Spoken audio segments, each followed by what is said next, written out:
Hey guys, before I start the video, a quick announcement. I wanted to draw your attention to this Kickstarter project. You guys know that I have been a long friend and a fan of the celloist Vinshine, especially the Rupture track. Well, in this Kickstarter project, he will be remaking this track.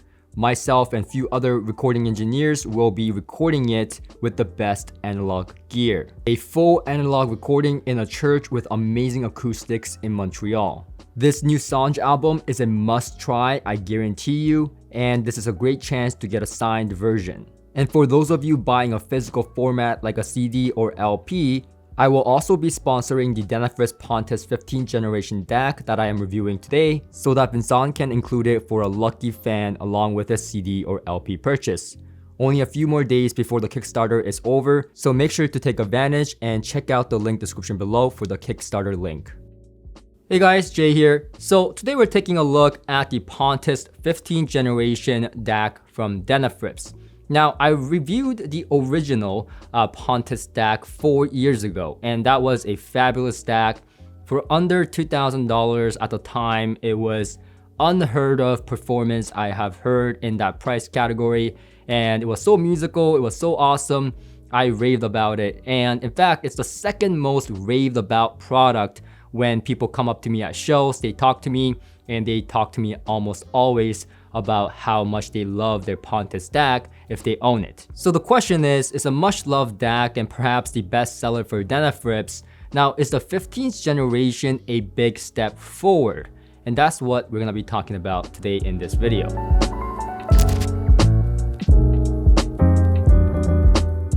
Now, we have to talk about something that I don't quite like about Denafrips, and it's that they make incremental changes, and to me, it almost seems like a money grab. You know, the Pontus was a great DAC, don't get me wrong, I still think it's a great DAC today. But after the release of the original Pontus, after that, the generations that came after it, they released the Pontus 2 and then the Pontus 12th generation.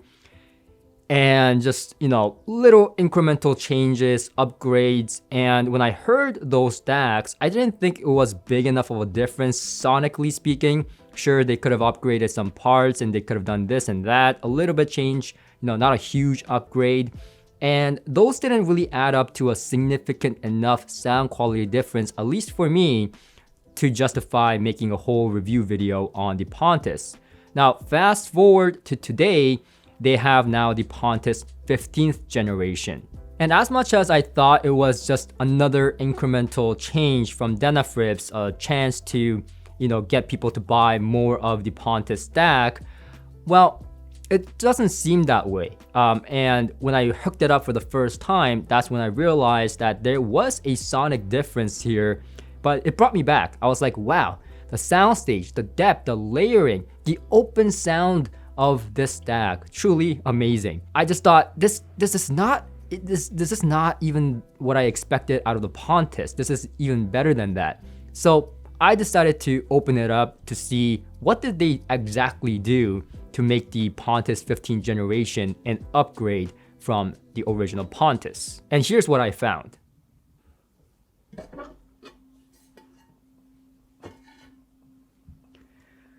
So first, taking a look inside, you will notice that compared to the old Pontus, actually the internals look a lot different on the inside. We have the resistor ladder DAC network right here. And then on this side, we have a set of stickers. For the purpose of this video, I'm gonna sacrifice my unit and sacrifice my unit, a little bit dramatic, but I'm gonna peel off this sticker. Hopefully I can put it back on.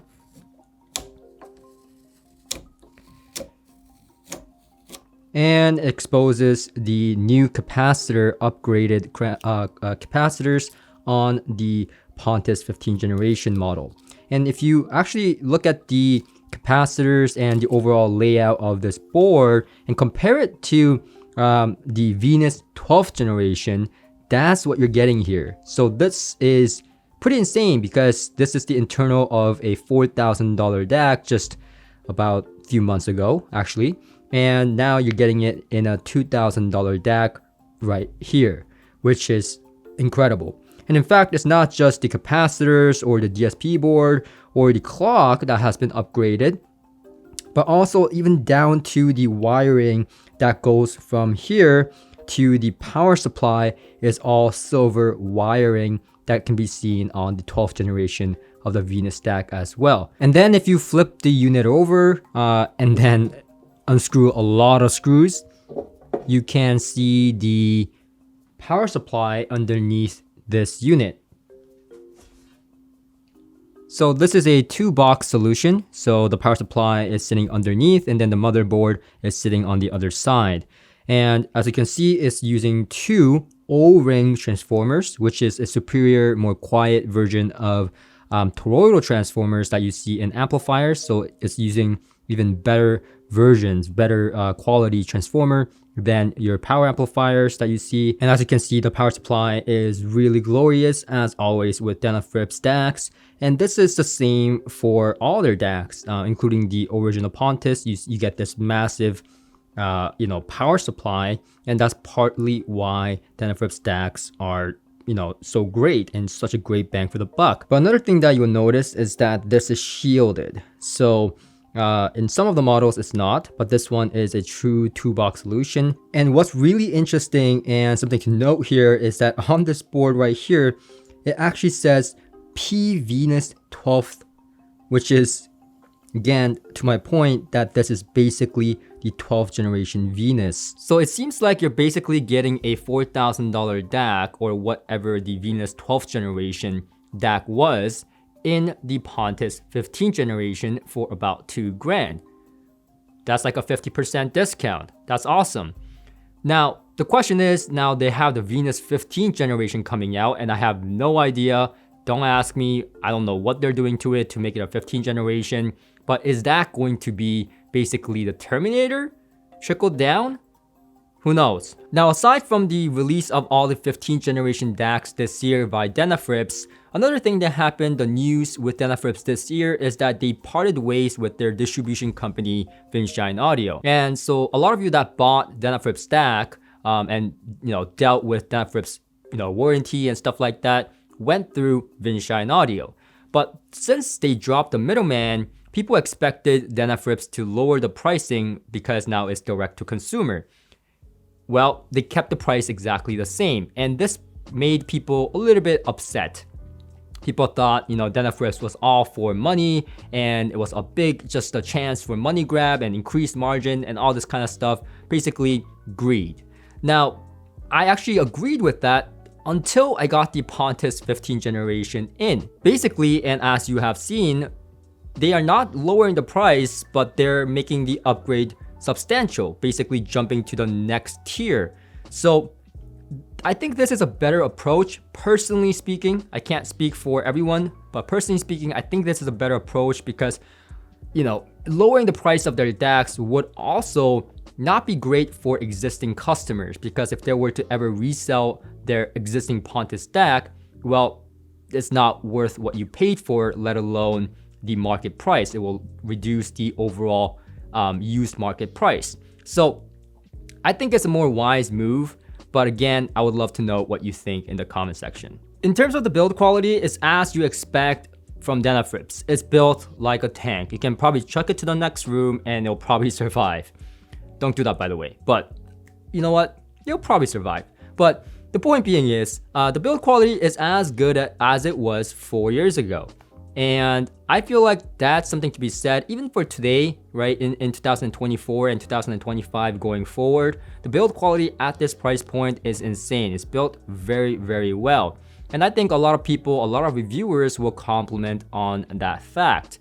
But I'm gonna take a little bit of a different approach here. I've gotten in a lot of DACs recently, a lot of components recently in this price category, and I just noticed that the designs have become a lot more elegant. Take the Laiv DAC, for example, much better, looks, industrial design, just on point. However, with the Pontus, whether it be the original, the 12th generation, the Pontus 2, the 15th generation, they all seem to have very incremental changes to where it's almost not even noticeable unless you put it side by side and compare little corners. So I feel like, personally speaking, in my opinion, I think I would have liked to seen a little bit more upgrades in the build quality, industrial design, a little bit more elegance, but that's just personal opinion. I would love to know what you guys think in the comment section below. Now, as for the connectivity and the functions, I think it's excellent. Once again, the back has all the digital inputs you would possibly need, including the I2S, which is my current favorite connectivity to a DAC from a streamer or source. And if you remember, I actually recently reviewed the Shenling transport that I connected to the Pontus 15th generation DAC via the I2S connection, and I absolutely loved it. It sounded amazing. It sounded better than the USB connection, and it was just a great time. Now, fast forward, I got in the Eversolo DMP-A10. That's going to be my next review coming up. And this unit is fabulous, but it only has USB, no I2S, which I personally feel like is a missed opportunity. But anyhow, I connected the DMP-A10 as soon as it arrived. I connected directly to my system, using the DAC inside, the streamer, and the preamplifier. And when I did that, I noticed the sound was good, but I will reserve my opinion of the sound quality for the review itself of the DMP-A10. But when I connected it to the Pontus 15th generation, that's when the real game started. I was like, it just blew me out of the water. I was like, wow, the change, the sound quality difference is crazy. In fact, I had a friend that didn't really believe in DAC changes, maybe because he was playing around with a lot of the similar price DACs and Delta Sigma chip DACs. And I told him to come over immediately because this was a chance to hear a DAC difference like this. So he came over and heard it, and of course he was absolutely blown away. I wish I could record his reaction because his reaction was absolutely priceless. But I respect his privacy. He did not want to be filmed. But the whole point being is that this was a pretty drastic difference. The Pontus 15th generation DAC is, in my opinion, an upgrade to even the DAC inside the DMP-A10. Not only that, a much substantial upgrade from the original Pontus, because now we are talking about a step up, almost double the price in terms of what you're getting. Because once again, technically it is a $4,000 DAC trickled down to this $2,000 DAC model. And of course, you get the XLR and the RCA outputs. So that's a plus since you have both single-ended and XLR. I always look for XLR, at least in my DACs, because it helps when you run long lengths of cable, and it's more quiet when I use XLR is what I find. But with the Pontus 15th generation, I'll specifically say when I was using the RCA versus the XLR, I didn't notice a huge amount of noise floor difference. I thought both of them were very quiet and both performed excellent. So I wouldn't really prioritize XLR unless you're running really long lengths of cables or just wants to use XLR. But both performed excellent in my personal opinion. Aside from that, on the front panel, it is a very simple kind of operation as you've seen with almost every Denafrips DACs. If you're familiar with Denafrips DACs, you'll be familiar with this. There's not much that has changed. There's the input selection, the phase selection, and of course the upsampling or no upsampling option. But one thing that, again, I think it's been 4 years, and when I released my original Pontus review, a lot of people were like, where's the remote? I didn't need a remote for a DAC, but that's something that a lot of people wanted. In fact, a lot of DACs, including the Laiv DAC as well as Holo audio DACs, now come with a remote. So, Denafrips being one of the pioneers, I would say, of R-2R DACs to initially wow people, still doesn't have a remote that comes with the DAC. Now, just to be clear and fair, you can purchase a Denafrips remote for their DACs in the future. And maybe when this video goes up, they will have it on their website for purchasing. But again, I don't think a remote should be a separate purchase. I think it should be included with the DAC. Now, to test the sound quality of the Pontus 15th generation DAC, I decided to use components that I know very, very well. Starting with the Eversolo DMP-A10 that I had for a while now as the streamer connected to the Pontus 15th generation DAC via USB, and then occasionally I also used the Shenling CD player using the I2S connection, and then I used an XLR cable from the Pontus 15th generation DAC to the Auric preamplifier, the Motherload XL that I recently acquired. And then from there, I used another XLR cable to go into my Audiophile monoblock amplifiers, powering the monoacoustic Platimon loudspeakers. So once again, this is a system that I know very well, and this way I could switch out the Pontus 15th generation DAC to any other DAC using the USB or the I2S if it has I2S, and directly compare to see where the Pontus 15th generation sound signature fits and what it's doing to the system. Now what I found was that the Pontus 15th generation really excelled in comparison to many other DACs, the micro detail and nuance department, and when it comes to airiness, by far it was one of the most airy, spacious type of sound, giving you an illusion of a wider and even a deeper soundstage. The vocal was extremely clear. When I heard female vocals, it gave me goosebumps. It was excellent, very clean, transparent, yet delicate and sweet type of vocal.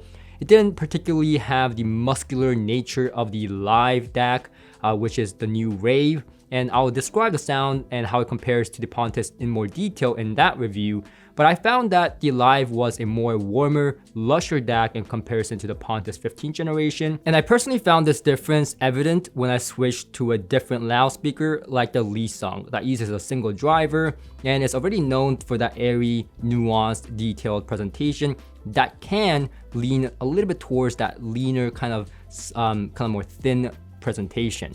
So in a system like that, I found that the Pontus 15th generation lacked a little bit more of the body, while the Laiv DAC had a little bit more body to the sound. So my preference in a system like that would have been the Laiv DAC. However, in a system with a warmer or even a neutral presentation that could use a little bit more sparkle, a little bit more air and spaciousness, and especially soundstage width and depth, I personally found that the Pontus 15th generation brings exactly that to the table. And to make it clear, what I exactly mean is that when I hook up the Pontus 15th generation to a slightly warmer, neutral system, not just the soundstage, but the micro nuance and detail that was a little bit subdued before pops out at you a little bit more, but not in front of you, back in the soundstage, and it's a really nice presentation. It's not bright or brittle or shrill, but gives you a nice illusion of that sweetness that I talk about with tube amplifiers. The original Pontus did have the detail and did have the nuance, and it was a really good DAC, like I said,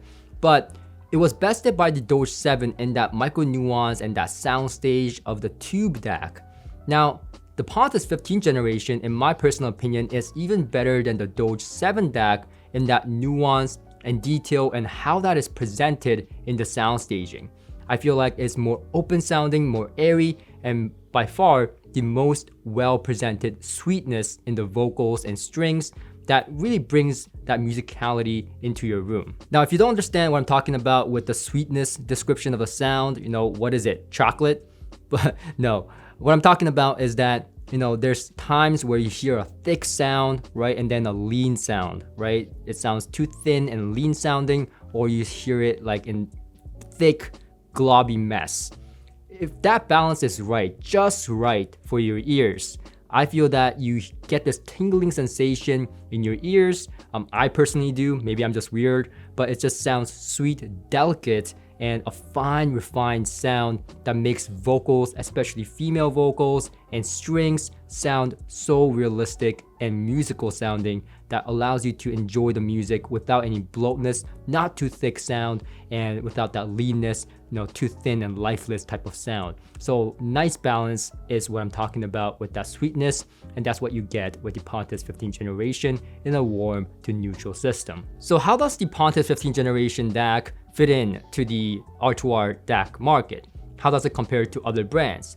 And I'm going to be very general here based on my experience of hearing different brands. So Holo Audio, wonderful brand. I absolutely love it. It's probably the warmest, the most silky, the most smooth. And some people, even personally for me, find it a little bit too warm and too smooth in some systems, especially in the warmer systems. It doesn't do it any good. I feel like it just makes it more warm. And I had a system in here, if you go back a few videos, I had a system in here that was warm sounding, and when I put the Holo May DAC, which was their flagship DAC, it actually made the system sound more dark. So personally, I would choose the Holo May if I have a little bit more brighter system and want to balance that out, or if I have a more neutral system and want to add a little bit more warmth, but I definitely wouldn't put it in a warm, already lush, tube system type of thing. Now, when it comes to the Laiv DAC, the new Laiv DAC is slightly less warm than the Holo May. It has good refinement, good body to the sound, good robust bass, and good enough smoothness in my opinion. So it's a really nice balance, and if you find the Holo May DAC or Holo audio sound to be a little bit on the more too smooth, too warm side, then the Laiv DAC may be a better suited DAC for you if you still want a warm DAC in your system. One thing that I'll say is that in my experience, the Laiv DAC pairs well with both warm, neutral, and kind of like a little bit more brighter system. I wouldn't say bright system. In a bright system, I would say the Holo audio sound is more suitable. But when it comes to, even warm sounding systems, the Laiv DAC doesn't make it dark sounding. It actually has nice sparkle, nice detail, and nice nuance. Not as nuanced as the Pontus 15th generation, but it still brings out those details and nuances without taking the warmth and body out of the equation and out of the system. So I really like the Laiv DAC. We'll talk more about it in a future review. Now comes the Pontus 15th generation. Now the Pontus 15th generation is like the polar opposite of these guys in terms of the overall sound character in my opinion. It is more nuanced, more detailed. The bass is full and nice, but not as robust and warm sounding as Holo Audio or the Laiv DAC. In fact, if I had to put my finger on it, I would say it's a more slightly brighter sounding DAC, but it's not harsh. It doesn't pierce my ears. It's very refined and nice nuance and detail comes through as long as it's in a warm to neutral system. Unless you really are chasing for more detail, more and more detail, even in your more detailed system, I would say stay away if you have a more already detailed system, because if you put the Pontus 15th generation into a system that is already lean, already bright, then it will only make it even more lean and more bright. And at that point, it could be a little bit fatiguing. Now, lastly, I'll say this. The Pontus 15th generation, to me, out of all the DACs, including R-2R DACs that I have tried thus far in this price category and around this price category, I'll say it's the most airy that I've experienced. It's the most wide and deep soundstage I've experienced. And also the most pure and more transparent sound. So if that's the type of sound that you're looking for without the brittleness and harshness in a warm to neutral system once again, then I think the Pontus 15th generation DAC is an absolute steal at this price point and definitely warrants your look. But be cautious. While the warranty seems to be pretty legitimate on the Denafrips manual, now the middleman is gone. Vinshine Audio, who used to be very, very good with warranty and customer service, is gone. And I feel like there's a little bit of a loss of personal touch from customer to the company, especially with AI generated videos from Denafrips like this, that loses a little bit of credibility. However, I will be fair in saying that Denafrips warranty and return policy seems very fair, and as long as they keep up with it and keep the promise of the warranty and return policy on their manual, I think all things should be good, and really only time will tell. But let me know in the comment section what you think, your opinion, and if you would ever buy from Denafrips again without Vinshine Audio. Let me know in the comment section, and I'll see you guys on the next one. Make sure to subscribe and like this video if it was helpful, entertaining, or any of the above. And don't forget to subscribe because my next video is on the Eversolo DMP A10, a thorough review of my experience with that unit. So thank you for joining me on this journey, and I'll see you guys on my next one. Until next time.